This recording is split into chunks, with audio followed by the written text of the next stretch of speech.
This week, Prince George schools have been emptier than usual as more and more students are sick at home. It appears an outbreak has hit 3 local schools. Northern Health is trying to figure out which bug is the culprit. The playground is empty. Classrooms inside likely aren't much fuller. At 3 local schools, more than 10% of kids are homesick.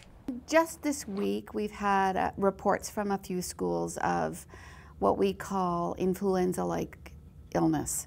So symptoms of those, so the cough, cold, flu, muscle aches, fevers. Right now, Northern Health is trying to stop the spread. The nurses contact the parents of the ill students and discuss the symptoms that they're away with. And if they are influenza-like, then we seek permission to do what's called a nasal pharyngeal swab. Those swabs will be sent to Vancouver for testing. That way, healthcare workers will know what they're dealing with. Children don't necessarily behave in the most hygienic ways, particularly younger children. And there's a lot of communal sharing of foods, there's a lot of sharing of drinks, etc., that are great vehicles of transmission for influenza. Infectious disease expert Greg Thomas Riley says there are easy ways to control it. Simple measures such as coughing into your elbow and not into your hands and then shaking hands, using a Kleenex or tissue if you can. These are really, really good basic measures of helping to control most infections. Hand washing is another.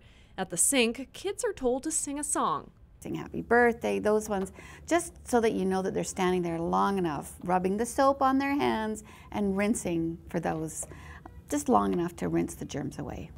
School District 57 isn't commenting on the outbreak, but with several schools on alert, there's an important message for parents. They are most contagious the 2 days before they come down with their symptoms, and then still contagious while they are ill. So yes, they are recommended to stay at home.